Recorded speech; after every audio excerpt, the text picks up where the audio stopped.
Shabbat Shalom. I hope everybody's doing well, feeling well today. I hope everybody's doing well and feeling well today. I truly do. I truly do. I don't know what the temperature is looking like or feeling like for everybody right now, but I hope that everybody's feeling well. I hope that everybody's feeling good, feeling great. I truly do. And as always, I thank y'all for joining the live streams today. I'm going to put a disclaimer out there. If the live stream should cut off for any reason whatsoever, I want y'all to know I'm going to immediately start up a new live stream. And then all you got to do is go back to the channel and you'll be able to see the new live stream up if in case this one should get cut off for any reason. But what I'm going to do is do my best to be absolutely brief with this lesson. A couple things placed onto my heart, as usual. All praises to the Most High. And I just want to make sure that, as the temperature rises, metaphorically, that we stay prepared and we stay praying without ceasing and we stay diligent in our studies, in our growth, that we continue to look to the Most High to reveal all of the signs and the things that we need to recognize in order that we stay on track. The distractions, the one thing about distractions that I've learned is that more and more distractions mean more opportunities for us to have an excuse as to why we're not going to do a thing. And then the distractions breed procrastination. Okay. That's what I learned about distractions. Distractions breed procrastination. One thing I learned about the divine will of the Most High, however, is no matter how many distractions, no matter how much we procrastinate, there's always going to be that thing that needs to be fulfilled within our mission here. If it takes 2 days to be fulfilled, 20 years to be fulfilled, the Most High is going to make sure that it's fulfilled. And so that's something that we can look forward to. It's just that as we look forward to this uh, fulfillment, the question really needs to be posed is how quickly do we want this fulfillment to take place? You know, do we want to play and lollygag with it? We want to just get the job done, you know. And so that's what I like to look at, especially when it comes down to where we are right now in the land. The title of this the title of this particular presentation, excuse me, is called Life is Like a Movie. The Bible is the script. Life is like a movie, and the Bible is like a script. Is like the script. And the thing about that statement is, in a movie, you have dialogue, you have a direction that the movie needs to go. Then you have in the movie people who we see throughout the film in a certain way or are hired in the film to portray a certain sense of reality in the film. That's where extras come from. They're not necessarily on the camera to be in the face of the camera, to be speaking words, but their presence gives a sense of reality to the scene. Then you have what we call the main character. All right, y'all. So I was able to resume this one. Excuse me. I got 4 bars of reception and everything. So usually we have 2 forms of characters, right? We have the antagonist, who is the enemy, the adversary, the one who goes against the villain, right? The one who doesn't want to see what the theme of the movie is about be fulfilled. The antagonist is the adversary. Then you have the protagonist. The protagonist is the champion, the one who fights for the cause of whatever the theme of the movie is, the one who is the one that everyone depends upon in the film, often typified as the main character, right? There's a few movies where the antagonist is the main character. What's one of them movies? What's that movie? What's his name? Majorhead. He's blue. I think Will Ferrell plays him, and he was born to be a wicked, evil person. And at first, he kind of does these things until he flips and his mind changes. I forget the name of that movie, Mega Head or something like that. We got a big old blue head, right? Or even Dragon Ball Z. Kakarot was born to be a destructor, born to be someone who destroys and who uses his energy in a form of wrath to hurt people. But when he got down to Earth, blasted off to the planet Earth, he hit his head so hard that his synapses were jumbled up, and his mentality was changed as a little boy to want to fight for good. So he was actually born to be an antagonist, Kakarot, aka Goku. And instead, he was changed in his mind. His mind was altered. He was caused, he was caused to be the protagonist, the good guy. Life is like a movie, and the Bible is the script. A few things I want to talk about was how in this time right now, we're in the time of the wheat and the tares. And what I want to do is read the book of Matthew. Okay. I want to read from the book of Matthew. Okay. And we're going to read from Matthew. Matthew. Let's just start at Matthew 13, verses 24. And let's go to 43. Yeah. Let's just get it. Because when you realize that just like in a movie, there's an antagonist and a protagonist, it's the same way as in life. The same way as in life and in this spiritual walk. Okay. And so in the book of Matthew, chapter 13, verses 24 down, we read, another parable he put before them. Now, this he is talking about Yahweh. Another parable he put before them, saying, the reign of heaven, excuse me, let me do it like this because my books are starting to open up and they're not staying closed and they're not trying to stay open when I need them open. All right. Another parable he put before them, saying, the reign of the heavens has become like a man who sowed good seed in his field. But while men slept, his enemy came and sowed darnel. Now, darnel looks like wheat, but it's poisonous to man and beast. Okay, so darnel is the Hebrew word for tare. Okay. And he came and sowed darnel among the wheat and went away. And when the blade sprouted and bore fruit, then the darnel also appeared. And the servants of the master of the house came and said to him, Master, did you not sow good seed in your field? From where then does it have the darnel? And he said to them, a man, an enemy, did this. And the servant said to him, do you wish then that we go and gather them up? But he said, no, lest while you gather up the darnel, you also uproot the wheat with them. Let both grow together until the harvest. And at the time of harvest, I shall say to the reapers, first gather the darnel and bind them in bundles to burn them, but gather the wheat into my granary. Another parable he put before them, saying, the rain of the heavens is like a mustard seed, which a man took and sowed in his field, which indeed is less than all the seeds, but when it is grown, it is greater than the plants and becomes a tree, so that the birds of the heaven come and dwell in its branches. Another parable he spoke to them, the rain of the heavens is like leaven. A woman took and hid in 3 measures of meal until all was leavened.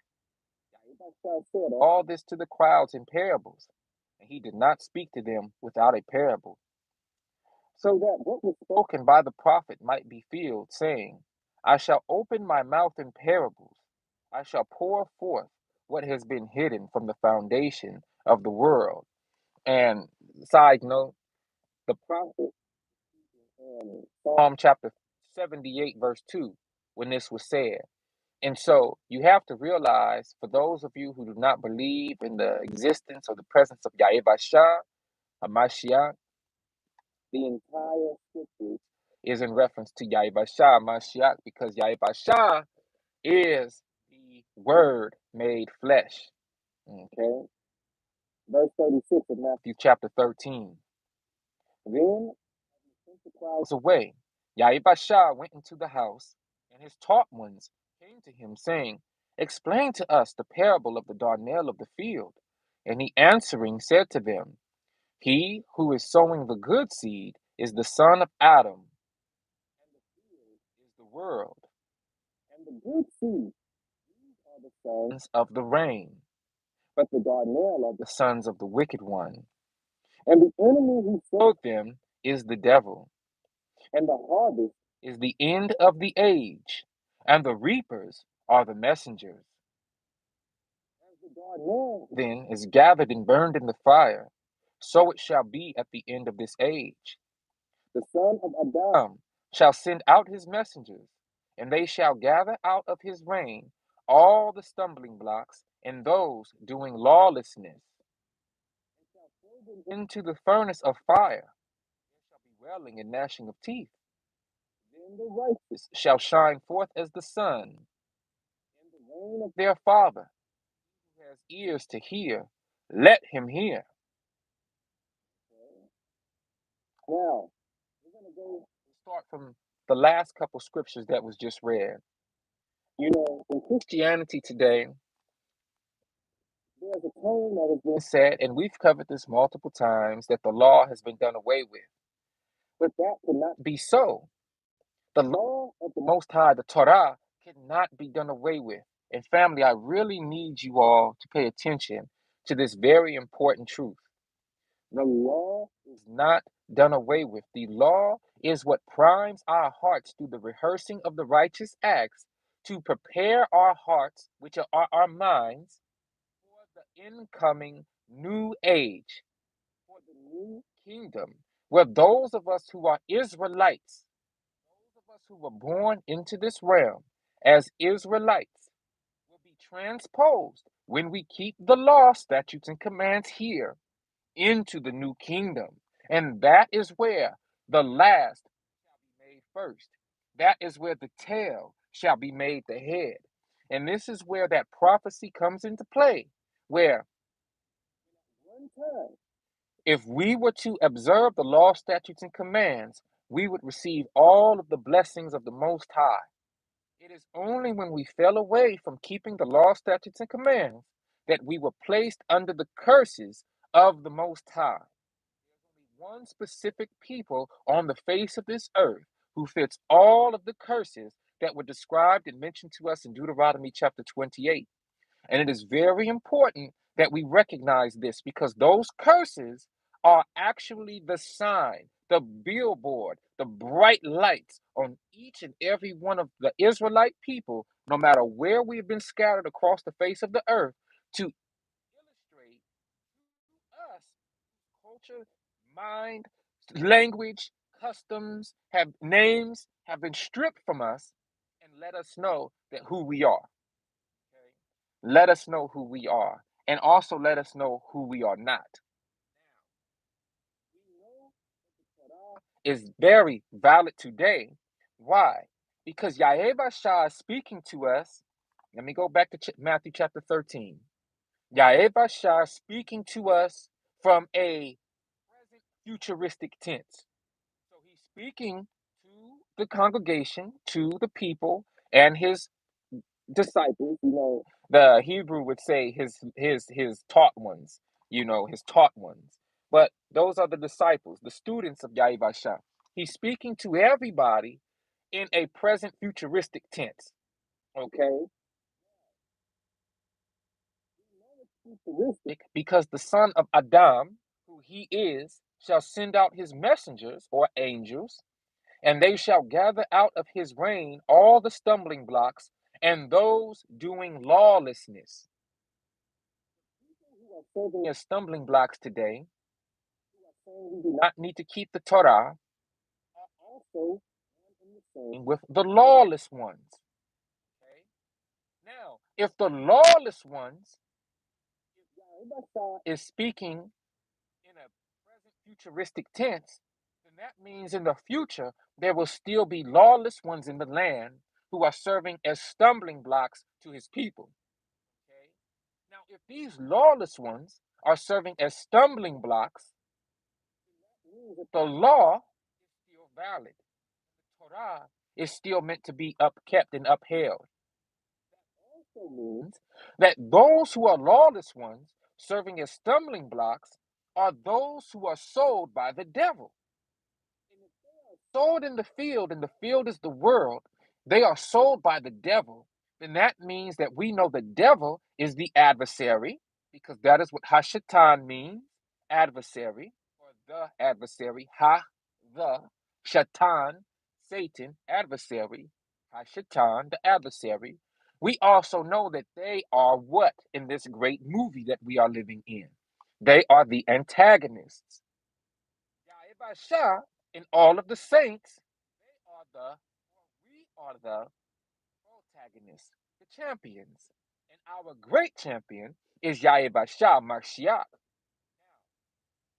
We know that starting at the very beginning of this narrative, of this movie, the protagonist and antagonist was set from the very beginning in the garden.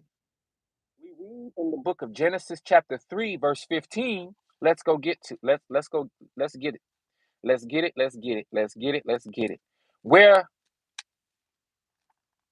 the seed split, okay, and enmity between wickedness and evil. Goodness and evil. Okay, we read in verse 15 of Genesis chapter 3. And Yahweh Elohim said to the Nahash.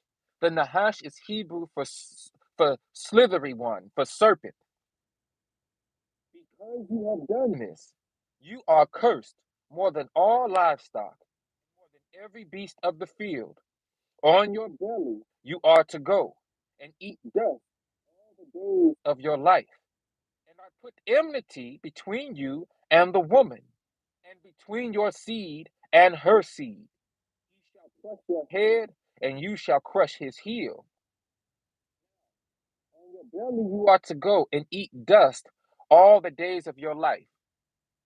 Dust is a symbol of man. Man was made from the dust and have the breath of life blown into the vessel in order to animate that dust and make it a living body.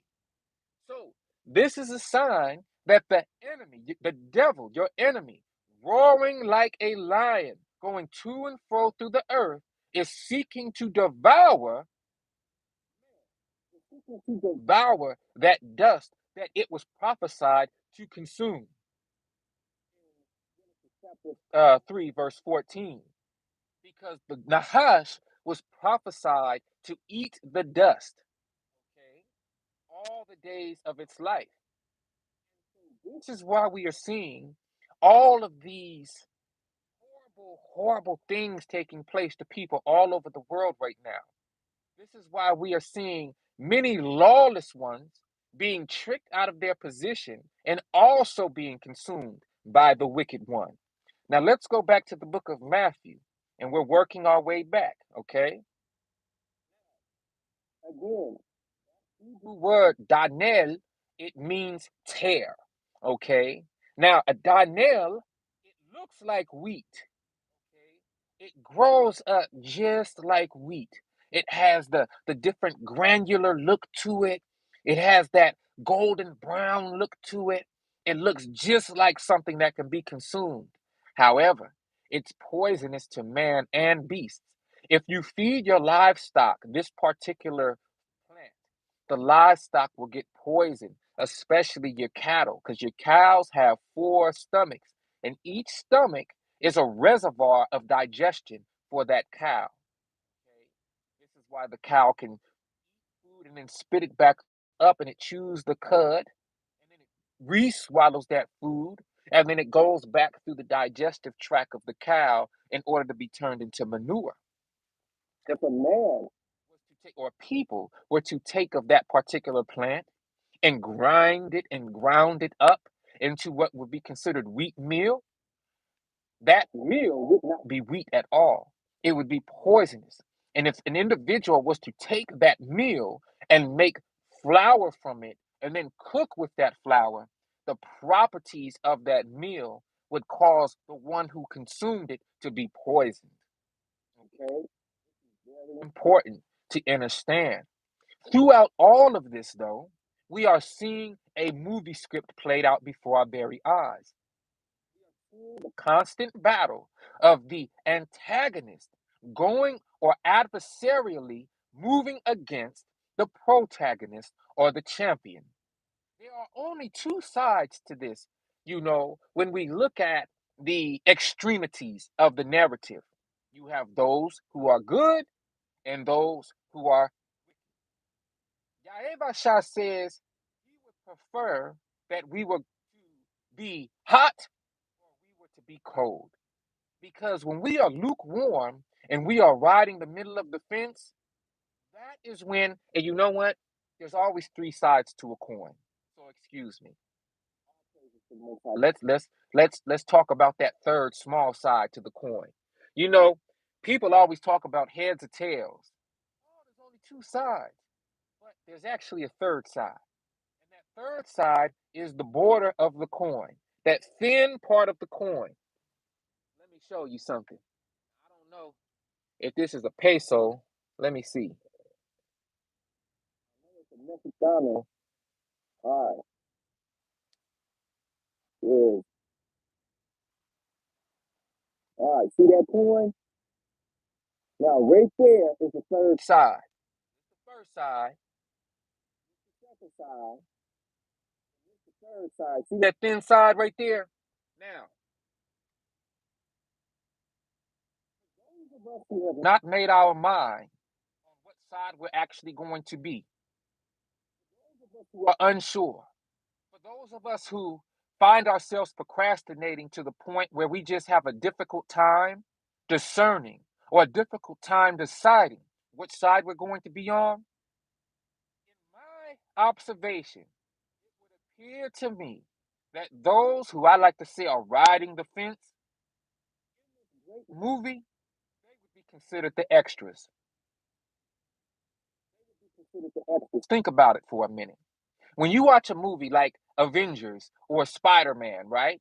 Or a Superman movie or a Batman movie, something where there's a huge catastrophe that's being taken place because the adversary and the protagonist, or the champion and the adversary, are fighting so hard that buildings are getting destroyed, that homes are being destroyed, that systems are being destroyed, vehicles and all sorts of armor and tanks and all this stuff is being destroyed, right? Ships and airplanes and all this stuff. Then you see the extras on the street who might be at the coffee shop, who might be at the flower shop. They're looking and they're running around, but they don't have any role except to and scream and be caught off guard, right? If they paid close attention to what was going on, they might be in a position to get some safety or to move out the way, right? Well, in this reality, it would appear that those who are indecisive, those who have not chosen what side they're going to rock with, they're the extras. And that is why Yaevasha says they're usually the ones to get destroyed first. They're the ones who are just going to get knocked out the way. So, in this great script that we're living through, we have to realize that yes, just like a champion in the movie, just like an adversary in the movie who have their position and their role, there's also roles for people to come into this movie and just be extras. Now, I don't know about you, but I don't want to be no extra. On one level, I think the awareness of gratitude to even be in the movie is something that's awesome. Okay. But I also think that an individual who has the awareness to even be in the movie is going to still have to decide eventually, right? It's kind of like considered an extra if they are hired to be one of the goon squad. That's who they know they're playing, but they're still an extra? Or is an extra the individual who we just see walking behind? We just see that person walking behind. And that's who I like to consider the extra to be. The one who, when you're watching the main scene and the actors are on screen acting, you just see a couple people just walking by, laughing at each other, having a great time. Or they're the ones who the filmographers cause to fall off the building or off the boat or whatever it is, right? Even the Goon Squad, small lines, and they get camera time. So we're not going to consider them extras. We're going to consider them the small role people, right? Small roles dispensed on both sides of the coin. So back to my point. Do you want to be, or my question, do you want to be the antagonist, adversary, in this case to the cause of good? Or do you want to be the protagonist, the champion of the cause of good? The reason that I was originally motivated to talk about this was reading Deuteronomy chapter 30. There's something that's spoken in Deuteronomy chapter 30 that's very interesting. Before we go there, I think we have a great grasp on the difference between the wheat and the tare. But I want to drill home this point. The wheat are all of those who decided to be on the side of good, the side of righteousness,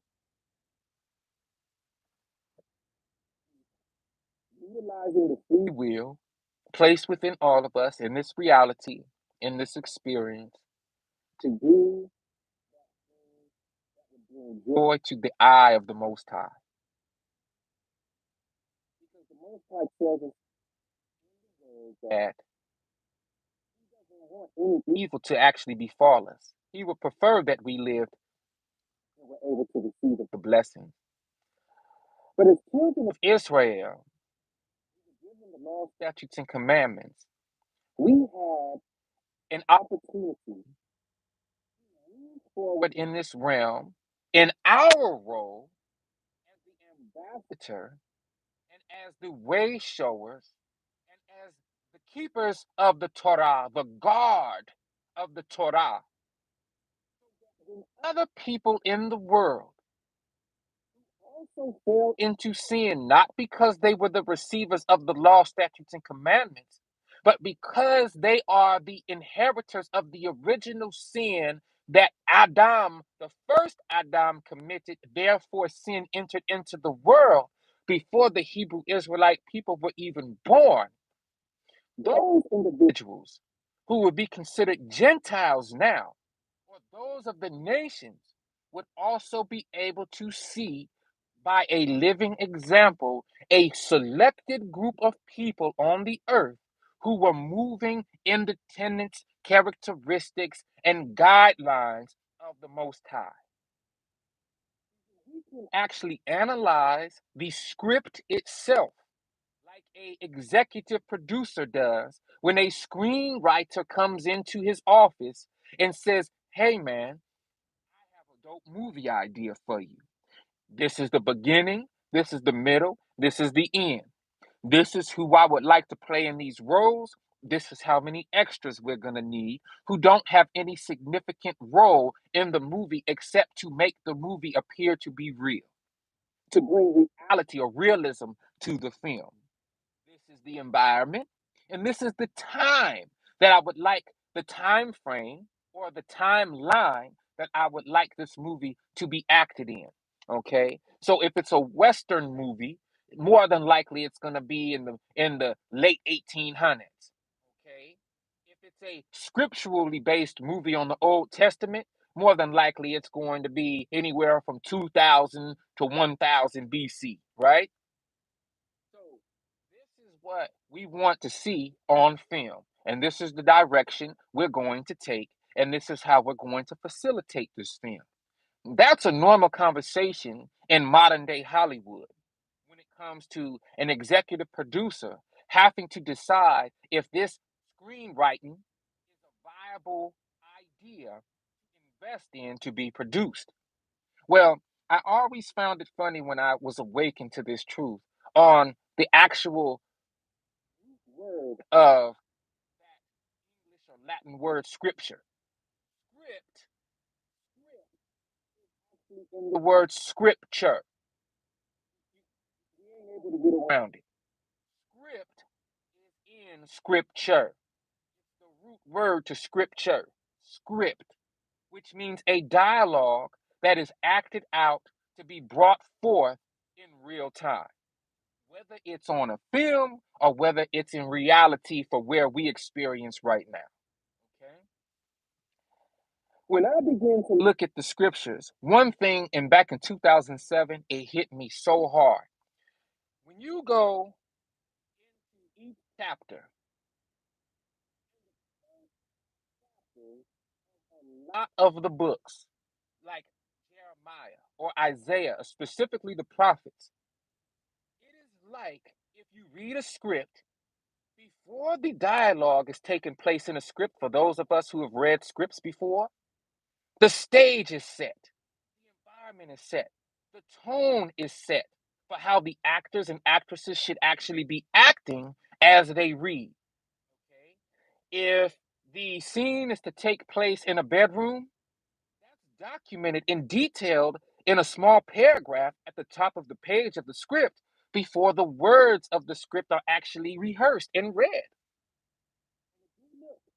In the prophets particularly, and you look at how the the the chapters open and the verses to the first chapters open, there's a stage that's set.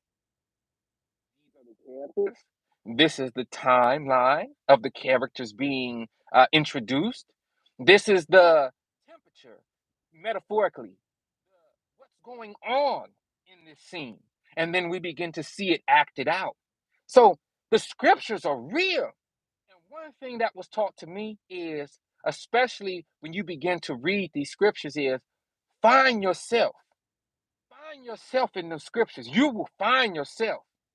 You really will find yourself. I don't know who you will find yourself to be, but I found myself in the scriptures. And it's like the dialogue for each generation continues and it continues and it continues until the fullness of the scriptures have been realized and those final scenes are being acted out.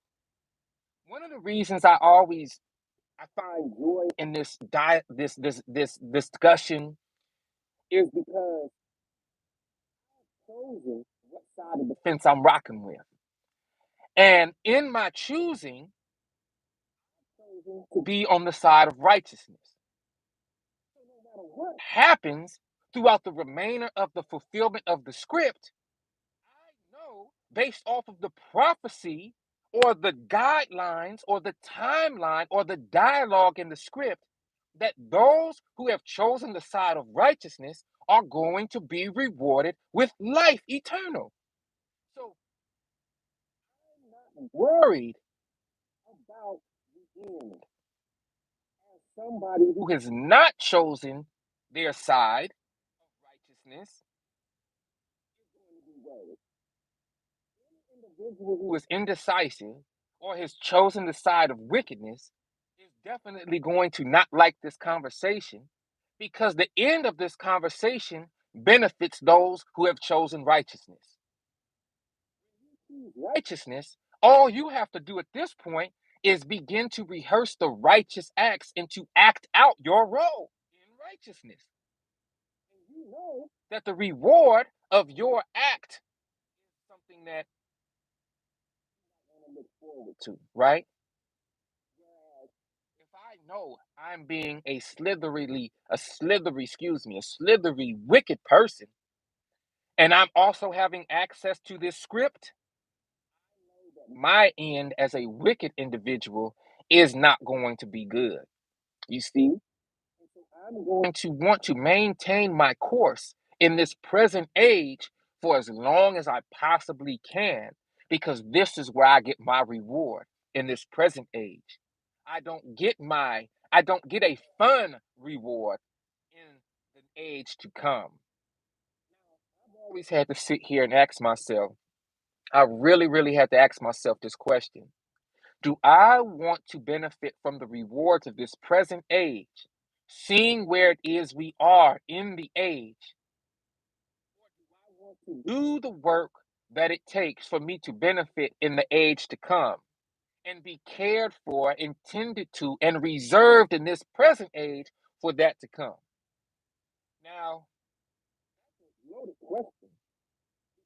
What if I was born 200 years ago? And I probably was. But let's just say I was born 200, 300 years ago with the mindset that this world was not almost done. That 200, 300 years ago, I would have lived seeking the reward of this realm, not even caring about the end of this age. Whereas in this era, I can look and I can see that, wait a second, something, we like to say something ain't right, but everything is right. Everything is right. And everything is aligning with the end of an age. I have been given the eyes to see this, as I say that the sun creeps from behind the cloud. If I have been given the eyes to see this, then I have a decision to make. Let's go to the book of Deuteronomy, chapter 30. The book of Deuteronomy, chapter 30, there's something very peculiar to drive home the point that we are living in a script, in a movie, right? And that this script, just like a screenwriter writes, the script must be acted out in order for the movie to be fulfilled, in order for the vision of the one who wrote the movie to be portrayed on screen. If the director does not follow the script to a T, the actors who are acting out the dialogue will not know how to move throughout the script or throughout the movie. And the movie would just be all over the place. How many of y'all have seen those independent films that don't seem to line? Now, a lot of independent films are produced great. The editing is great. But how many of y'all have seen some real funky independent films where it's like, bro, I don't even know what's going on. Like, I'm confused. I really don't know what's going on in this movie. I don't like that. Because what do we say? The Most High, the scriptures tell us that what? The Most High is not an author of confusion. Wait a second. So let's break down that statement for a minute. You mean to tell me that the Most High is an author? That the Most High is such a profound and prolific writer that not only can we receive of that writing to see a narrative, but that narrative is so profoundly written that it is prophetic. Prophetic if the writer knows how the beginning, middle, and end is going to be? Or is it only prophetic to the one who is made just low enough in the estate that we have to knowingly or unknowingly be acting this script out? See, when we don't know that we're actors and actresses in a cosmic film, guess what? Oh, that's prophetic. How did you know that was going to happen? But when you have an executive producer role in this thing, or you have a key character role in this thing where you have access to the script and not only access to it, but you know the inner workings of it, you know the in between the lines to it, no prophecy no more. Washington knows the beginning, middle, in the film because he's usually the main character of the film. There is no surprise to Denzel when he's acting in the film. But to that extra, think about the extra real quick. The extra is given access normally to only the scenes that he or she is going to be acting in. And oftentimes the extra is the one who is on call. Hey man, we might need you in this scene tomorrow, so just make sure you're available. And in doing that, make sure you keep your face shaved, make sure you keep the same outfit on because that's how we captured you in the scene before. Don't come back to the set with braids or afro or a beard. The first scenes you were filmed in, you had a bald cut and your face was shaved. Okay? So we need you to stay on call. We don't know if we're going to use you, but we need you to stay on call. main character who knows that the work is guaranteed because he or she is the main character of the film, has access to every aspect of the script, and is willing to act out everything for as long as they are a part of the film. Great movie. Are you one who is like an extra who doesn't know what's going on, and at every hoop and turn, you're surprised? Are you one of those who, like Yahweh Shah says, the thief will come in the night and catch the owner off guard? Or are you like the one who knows the script forward to back? And when that thief comes, will not be caught off guard. Why? Because you was expecting it and you knew what scene was going to take place when the thief was supposed to come. But the scriptures tell us that the Most High is not an author of confusion. So that means if we read the script, we begin to make sense of what's happening. One thing that hit me in Deuteronomy chapter 30 that might be mind blowing is what I'm about to read right now pertaining to this script. As Hebrew Israelite people, one reason why I continue to pump, I continue to say, listen, y'all, we need to remove the bitterness. I know it's hard. I know it's hard. We need to remove the anger from our heart. We need to remove that leaven from our heart, from our mind. See, the Hebrew people, Israelite people, because we are Hebrew first before we are Israelites. Okay? From a Hebraic perspective, leave Roman antics alone for a minute. Do your best to leave Roman antics alone. Now look at Hebraic perspective, because that is who you are innately deep within. Even if you're still waking up, you are Hebrew, you are not Roman. Listen to this carefully. Hebraic perspective, our heart has nothing to do with emotions. Hebraic perspective, the emotions are governed by the kidney. The kidney. Okay, and you can go do your own due diligence on that. The kidney is how we deal with emotions. The heart, in Hebraic perspective, is the mind. Okay? The heart and the mind are synonymous with one another. Okay? This is why the scriptures tell us when we renew our hearts, okay? When we renew our hearts, or these Israelites have hearts of stone, and I need to give them a heart of flesh. How do we call somebody who don't listen? We call somebody who don't listen to reason a hard head. Now, isn't stone and rock hard? Knock, knock, knock. Isn't that hard? Stone is hard. So the mind is a hard head who does not want to listen to the reason of anything.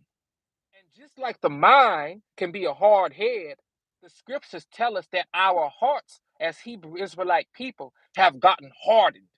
They are like stone. So that goes to show you.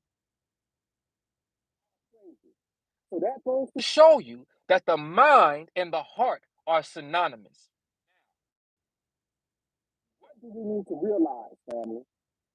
We need to realize, Shabbat Shalom. What we need to realize is this. We are definitely living in a script. Another reason you can see me be so jovial, especially in the time that we're in. Yes, your brother Chuju, your Ak Chuju, I gotta be serious at times. If we were in the borders of our land right now, I wouldn't have to be serious all the time. That means we are now back in the place of our forefathers and we are back with our inheritance. I have to be serious these days because honestly, we shouldn't be out here worried about playing no games. We need to be focused on why we are going through what we're going through. Hard head, hard heart. Yes, Queen Sister, take note of that. Kidneys, family. Look into kidney from a Hebraic perspective and look into heart from a Hebraic perspective, okay? And you will see that kidneys are what we would consider to rule the emotion, while the heart is what we consider our mind. Okay? From a Hebraic perspective, a romantic or Roman perspective, Cupid shot you in the heart. That's emotions. Romans look at the heart as being emotional. Okay? And that's what we have been in for so long that it's very difficult today for most of us to separate our emotions from logic. Okay?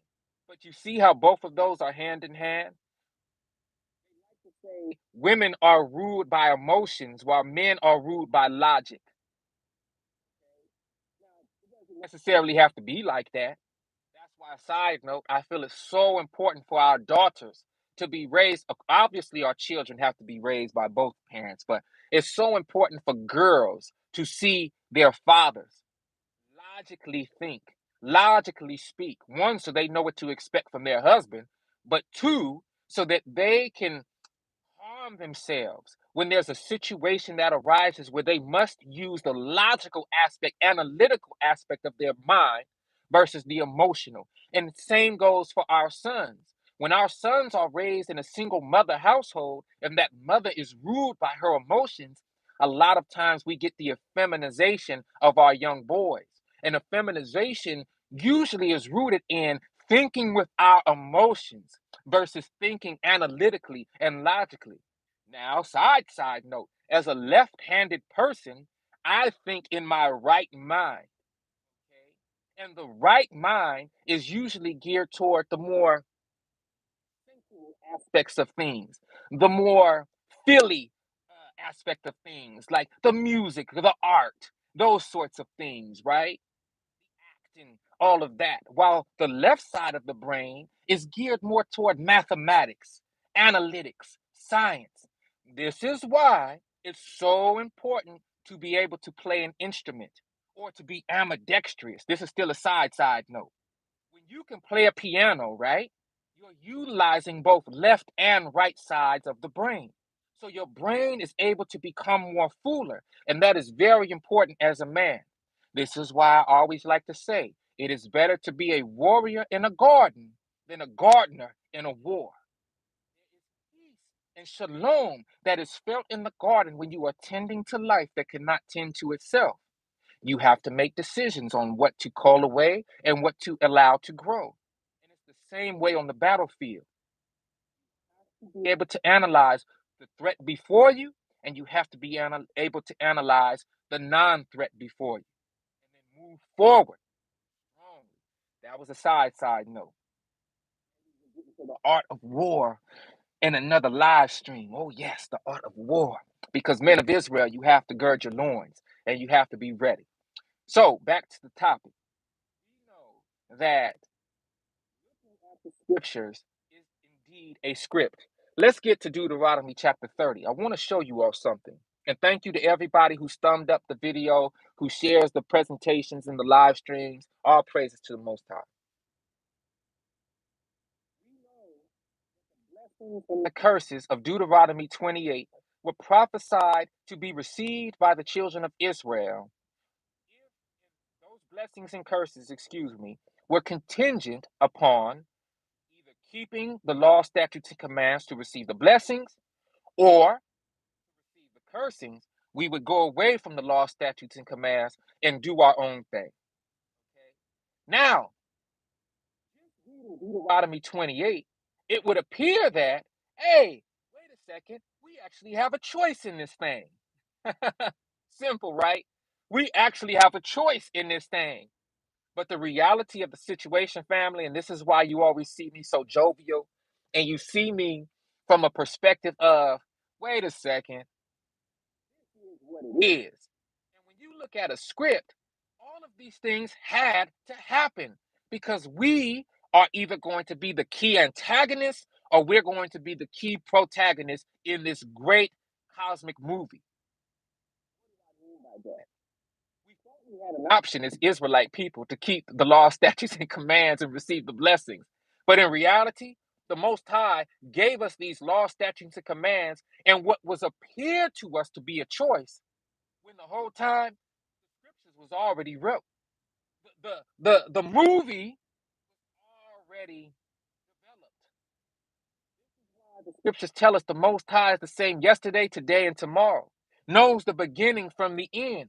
The Greek Alpha and Omega. Knows the beginning from the end. Because just like your favorite movie, one of my favorite movies is Friday. I honestly don't know how many times I done watched that movie Friday, y'all. I don't know. I ain't even gonna try to count. But if you watch Friday as many times as I've had, you know pretty much the beginning, middle, and the end. You know it all, right? That's how our experience from the days of the garden all the way to the end of the harvest is in the eye of the Most High. I knows exactly how this thing is going to be played. There are no surprises. And to those of us who are aligned with the intelligence and wisdom of the Most High to see that are not going to be surprised or caught off guard either. Deuteronomy chapter 30 tells us something that's like, it shall come to pass. That word, it shall come to pass, and the Most High speaks it. You know that it's going to happen. There's nothing we can do about it. And it shall come to pass when all these things are come upon thee, the blessing and the curse. Wait a second. I thought in Deuteronomy 28 we had a choice in this. I thought we had a choice.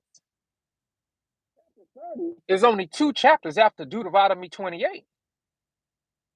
We had a choice to observe just the blessings and then to be blessed if we observe the law, statutes, and commands. You mean to tell me that the Most High already knew we were going to be insolent, that we were going to be thick-headed, that we were going to be stiff-necked, excuse me, that we were going to be fools? The Most High already knew this. Check this out. And it shall come to pass, when all these things are come upon thee, the blessing and the curse, which I have set before thee, and thou shalt call them to mind among all the nations whither Yahweh thy Elohim hath driven thee. Man, we just got into the land. During the time of Deuteronomy 30, we were just taken out of Kemet. We were just delivered out of the hand of Pharaoh. We were just delivered. So why is Yahweh saying, we shall call this to mind among all the nations where we were scattered? Because this is prophecy. It shall come to pass, meaning at the time that this was spoken to the children of Israel, it had not happened yet. You mean to tell me at this time there was a prophetic stating, being stated, that one day the children of Israel would be scattered across all the nations of the world, and that in those nations where we were scattered, we would be made to call to mind the blessings and the curses that were placed on us that we would experience within the places of our captivity. And that is how we would know we were children of Israel, regardless of anybody elite in the Roman Catholic Church, in the Vatican, all of these people who always knew who we were, they didn't have to tell us who we were. We didn't need no so-called white guy to get on National Geographic or the History Channel and put out some hour-long documentary telling us who we were. Because we would be calling all of the truth to mind. Let me read that again. And it shall come to pass, when all these things are come upon thee, the blessing and the curse, which I have set before thee. 28, we had the blessing and the curse sat before us. The curse was sat before us. But we hadn't even lived in the curses at that time, and we hadn't even received all the blessings.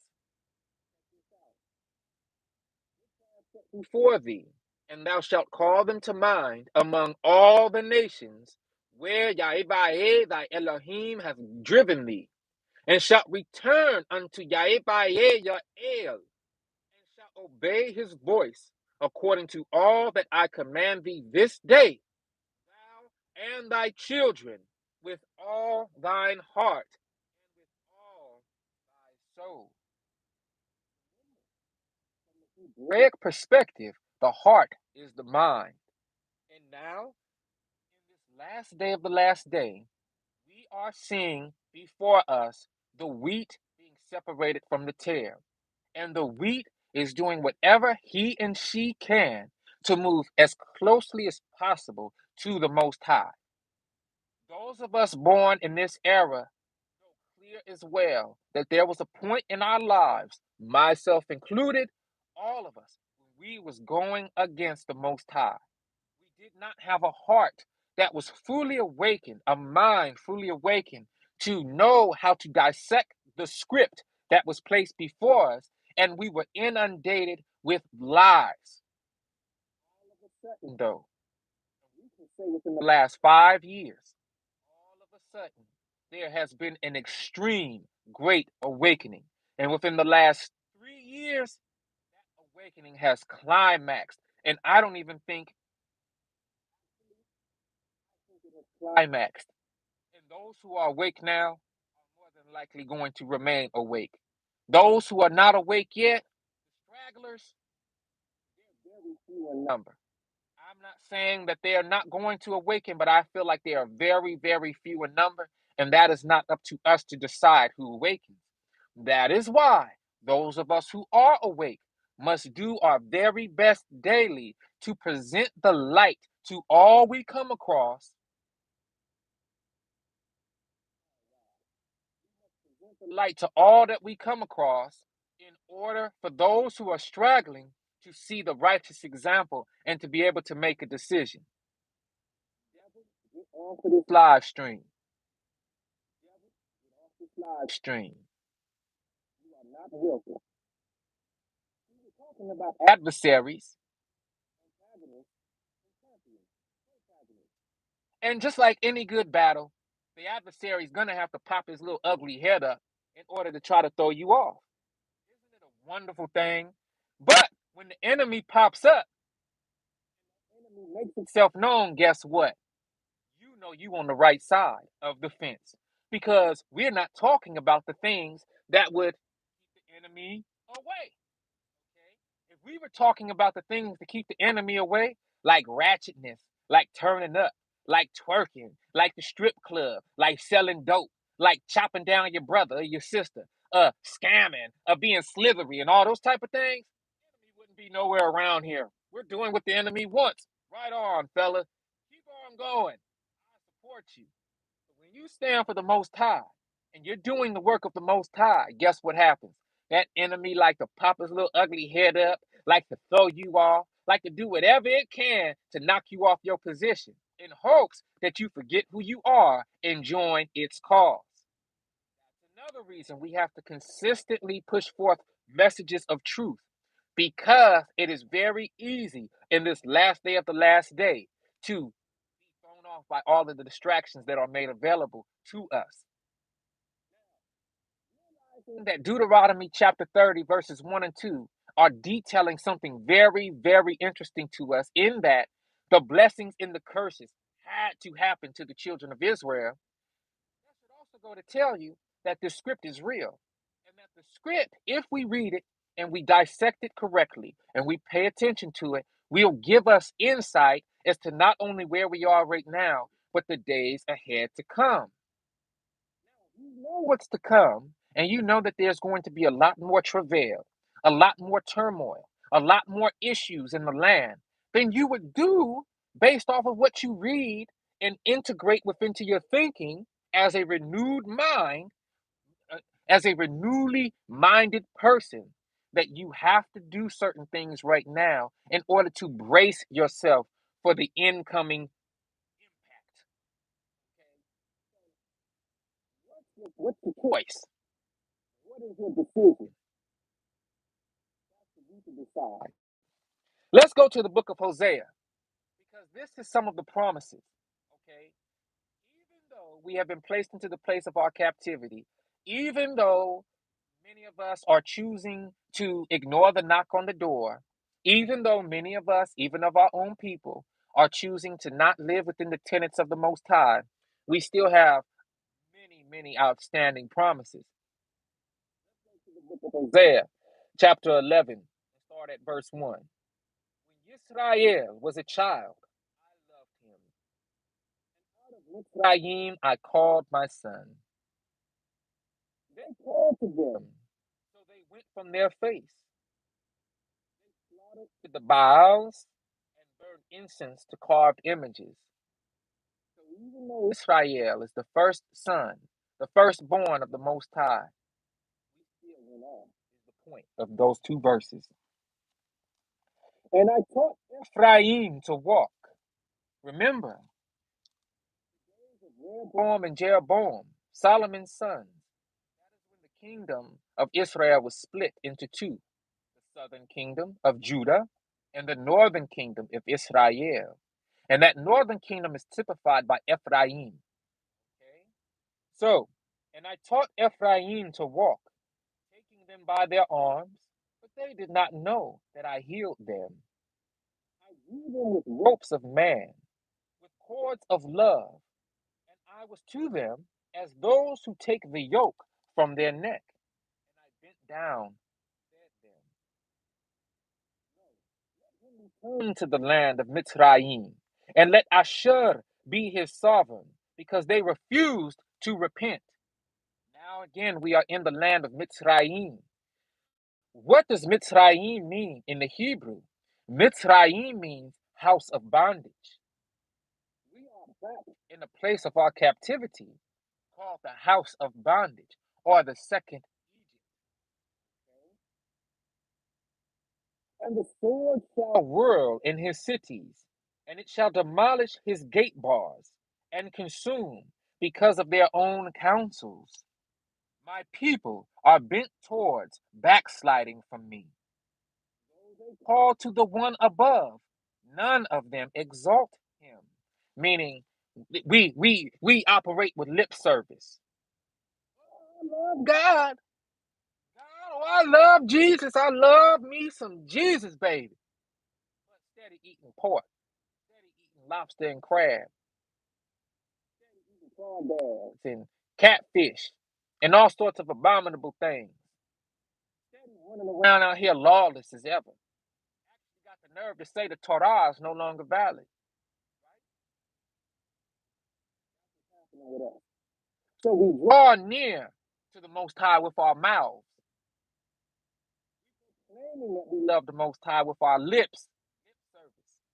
But our hearts are not drawing near to the Most High.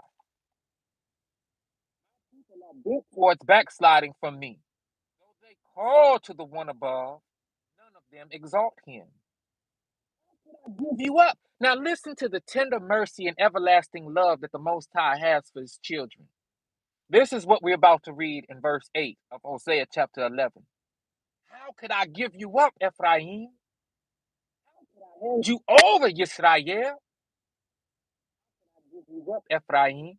How could I hand you over, Yisrael? How could I make you like Admah? How could I set you like Sebayim? My heart burns within me. All my compassion is kindled. I shall not let the heat of my wrath burn.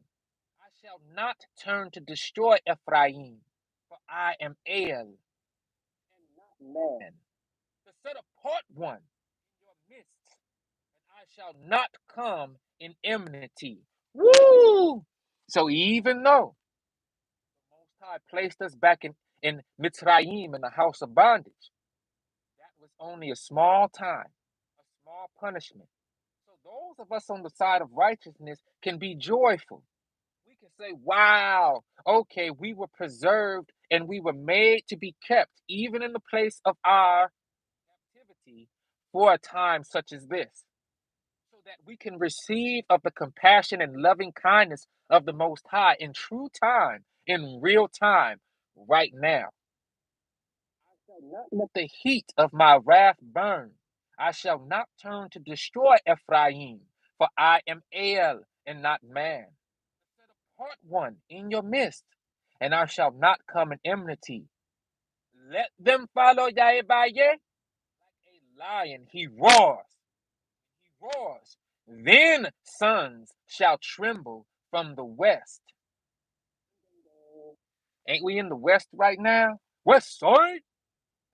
All jokes aside, ain't we in the west? Okay.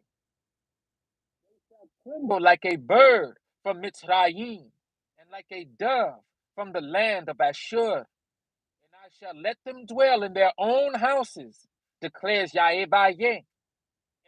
Ephraim has surrounded me with lying, and the house of Yisrael with deceit. But Yahweh, or Judah, is still wandering with El, and is true to the set apart one. So, right now, you're seeing a great awakening of Judah, Yahweh, all over the place.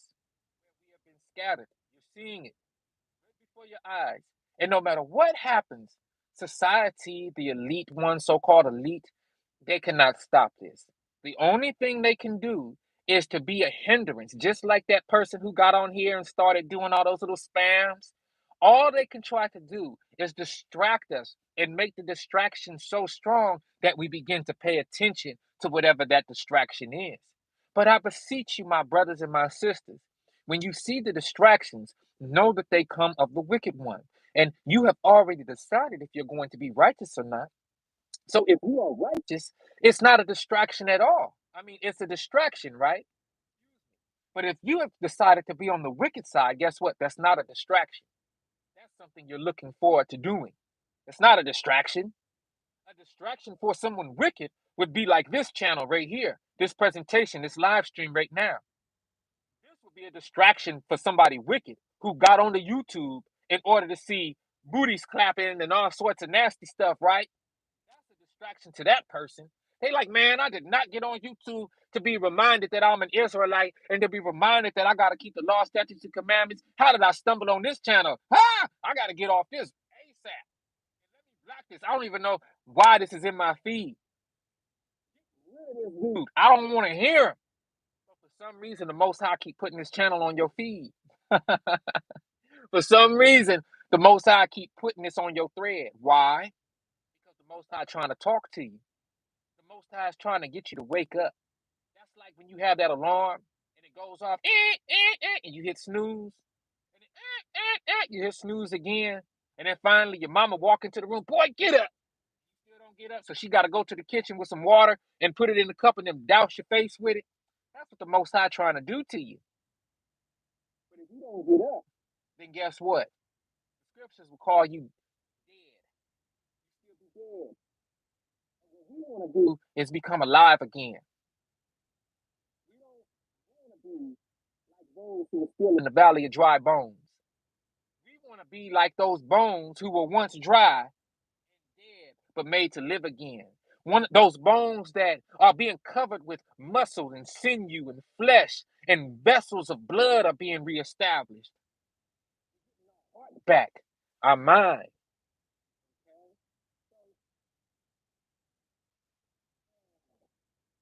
You know what? Let's go to verse 3 of Deuteronomy chapter 30 real quick. Because remember, at the time that this was spoken, we were already taken from Mitzrayim. So this is a future prophetic word that's pertaining to right now. Then Yahweh, thy El, will turn thy captivity and have compassion upon thee, and will return and gather thee from all the nations, whither Yahweh, thy El, hath scattered thee.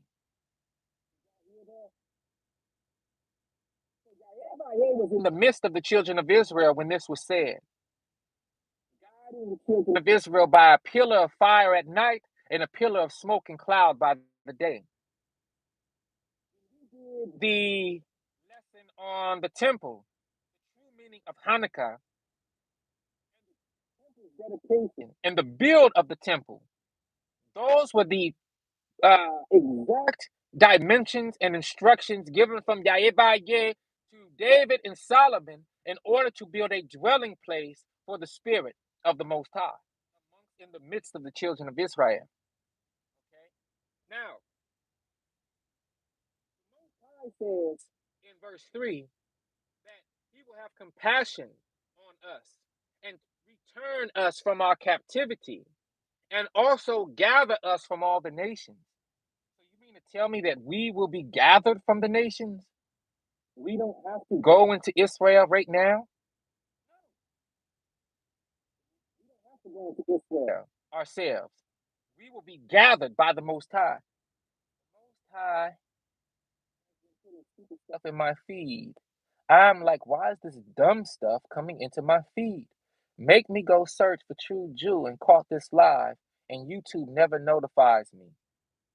Wow. Well, all praises to the Most High, Sister, for first of all, and supporting the channel.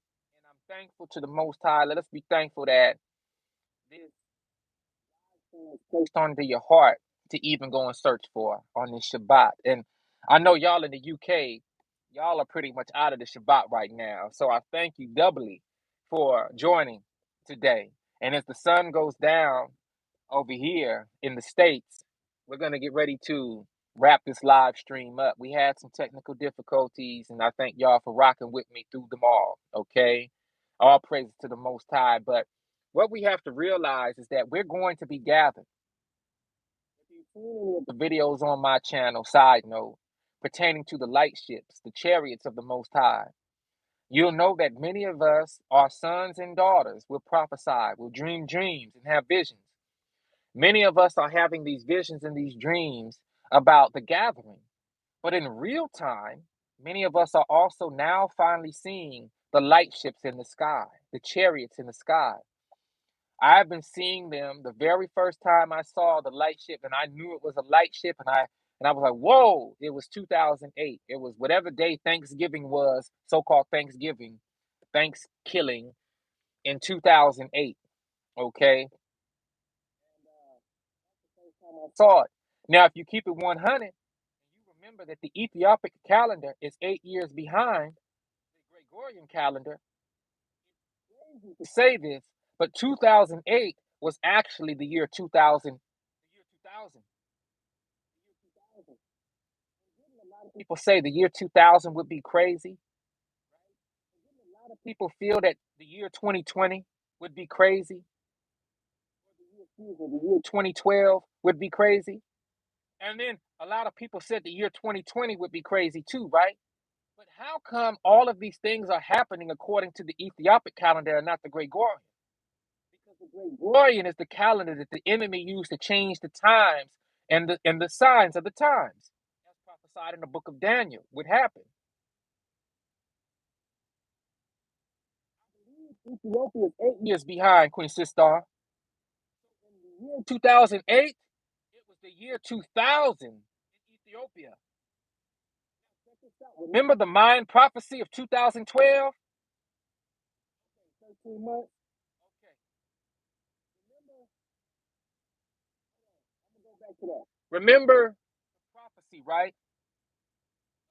2012, the Mayan prophecy, right?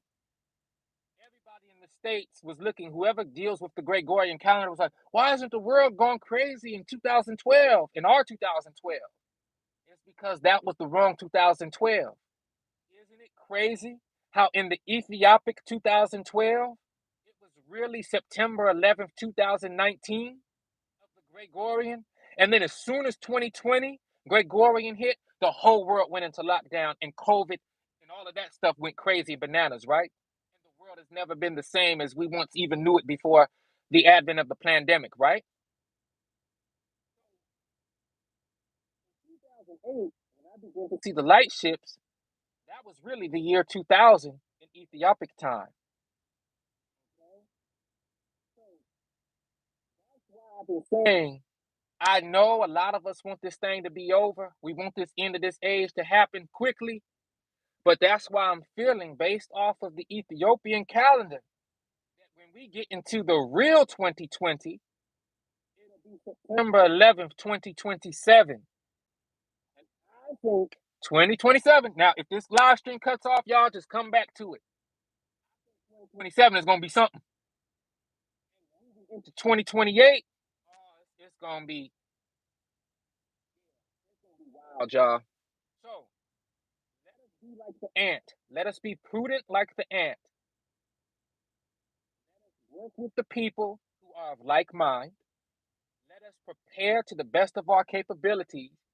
Let us continue to pray without ceasing, and let us look toward the Most High as far as these signs, as far as the in between the lines things begin to really activate and begin to push forward through this script, through this narrative into the end of this age. I love how the Hebrew scriptures say end of the age. You know, the King James Version likes to scare folk and say the end of the world. But you have to know the proper translation of world simply means age. World can mean government, world can mean age.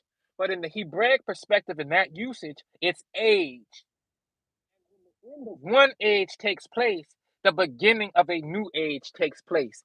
That's why I always be like, hey, this is cool. Don't trip. You're only gonna trip if you're not living right. If you're living right, you ain't got nothing to worry about. Okay? So Deuteronomy chapter 30 is talking about a future time, the time that we're living in right now, where we've been scouted to the four corners of the world. What we have to do is gird our loins and prepare our home, our family, do our best to wake up our kinsmen, our kinswomen, do our best to be lights in this world. So when people see you, they ask why you walk the way you walk and why you talk the way you talk. Because you are a child of the living Elohim. You are a child of Yahweh. You are a child of the set apart one. Think about that, family. Think about that. You know, um, real talk. Think about that. Think about it. I think about it every day, and I think about what my place as a man in this realm is right now. And ultimately, I know it's to serve. Okay? I know it's to be a servant of the Most High. I know it's to guide my family and all those who are led to me and who I'm led to in truth and righteousness to help guide. That's as simple as that, and I mean the complexities of simplicity. But look, appreciate all y'all for joining the live stream today. I truly do. The sun has gone over the horizon, and I want to be able to get back inside before it gets dark. I had to come outside today, change the scenery for a moment, get back to the truck live streams and all of that for a second. For whatever reason, I couldn't access internet from inside, so we just gonna let that do what it do. But I thank y'all as always. I pray for your continual awakening, and that like Solomon, you can pray for riches and wealth, or you can pray for wisdom and have riches and wealth added on to you. Without wisdom, you won't know how to use those riches and wealth. And so I'm seeing right now a serious moment in time where we can prepare. We first must prepare spiritually, and mentally, and physically. And when we do that, we more bracing for impact. A lot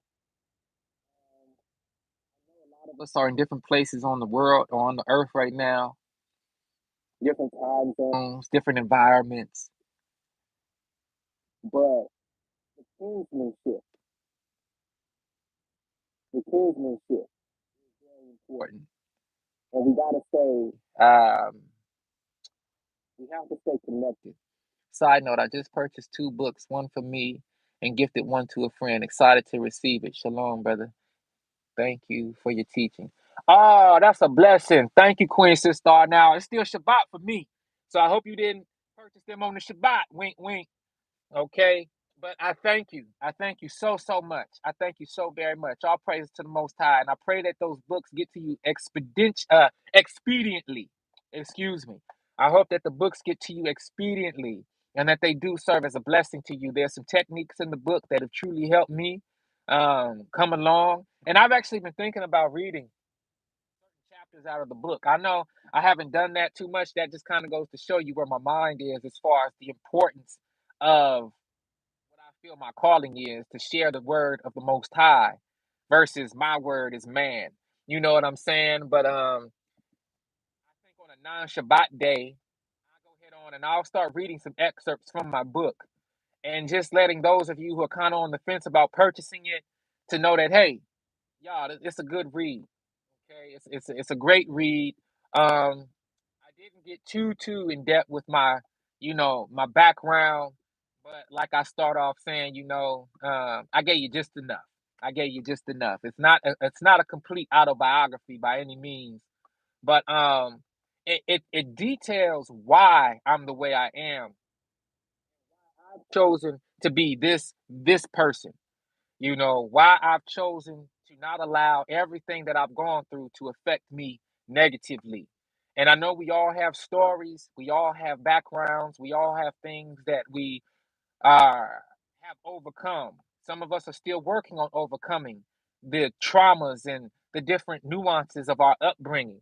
But I hope that that book serves as a reminder that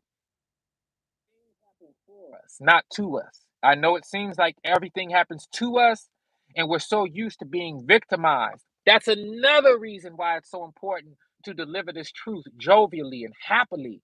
Because even though we're in the place of our captivity, y'all, I'm so thankful I used to get whooped. I ain't even gonna lie. I'm so thankful I used to get whooped as a little boy. I know that sounds crazy. Whoopings, they was 8 slashes. Ooh, they hurt when we was getting them. They hurt when we was getting them. Don't get it twisted. But I'm still here and I'm stronger for it.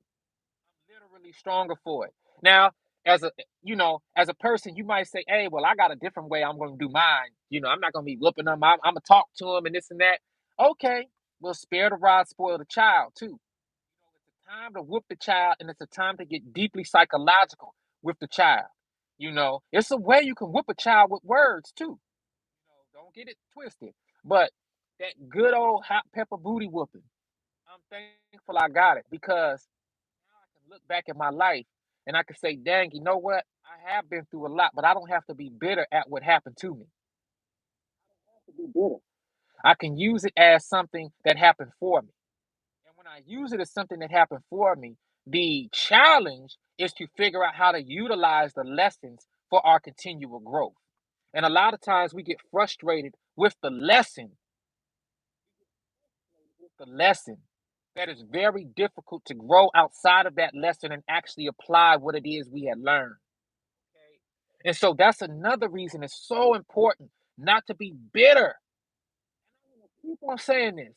You're gonna be bitter at the so-called white man for being used as the whooping stick.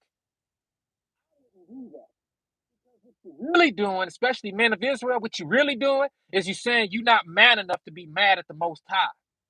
And if you're not man enough to be mad at the Most High, then who you mad at?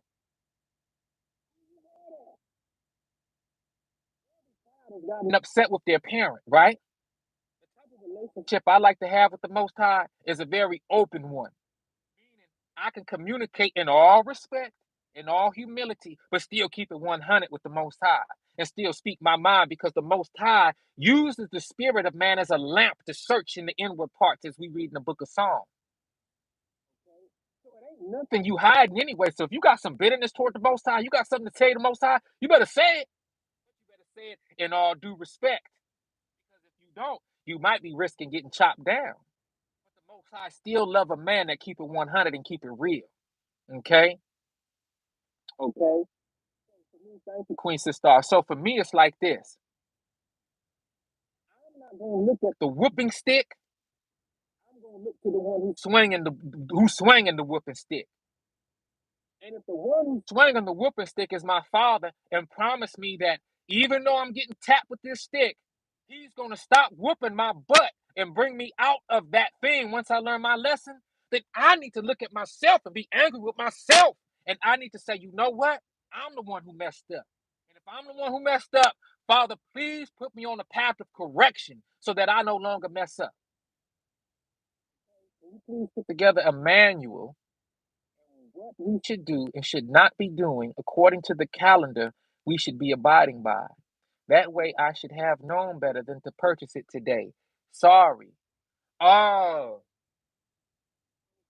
that is such a full admission. I know the Most High will forgive you for that. Okay, I know the Most High will forgive you for that. And what I'll do, would be great, now on in the community thread, I think I'll do a post that says, "Today is a day of work." And then on the last day of work for the week, I will remind the family that the Shabbat is coming up. Make sure, family, to make your last purchases. And even when I go live streaming stuff throughout the week, I think I should make that declaration, huh? That way we can say, okay, everybody, get your last purchases in. Make sure you do everything you got to do for the week. Make sure you take care of business these 6 days out of the week and get ready to rest. Don't leave your home if you can help it. Stay within your gates. Stay within your home during the Shabbat. Don't go out to the grocery store. Make sure you don't purchase any goods. Okay? You're welcome. You're welcome. And thank you for admitting that. It's okay. But whenever the family, you notice on the Shabbat, I don't like to sell anything. I don't promote the books. I don't promote the shirts. I don't do nothing merchandise wise because I'm taking this opportunity to try and sell you all something. I'm taking away from each second and moment and minute that our minds need to be applied to the things of the Most High. Even though the products that I have to sell are in line with the teachings and in line with the Most High and the energy of the Most High, the act of selling itself is something that goes against the day of rest and the commandment for us to observe the Shabbat. So I'm not going to do that. I'm simply not going to do that. And if I miss an opportunity to sell for 6 days out the week and then I'm in front of y'all on the Shabbat, taking this opportunity to sell nothing. And so, likewise, I ask that you all don't do the Amazon thing. Don't do the purchasing thing. Don't do that thing that, oh, I got a little downtime. I just remembered, oh, I got to catch this sale or I got to catch that. Listen, if it's meant for you to buy, you will be in position to buy it. All right.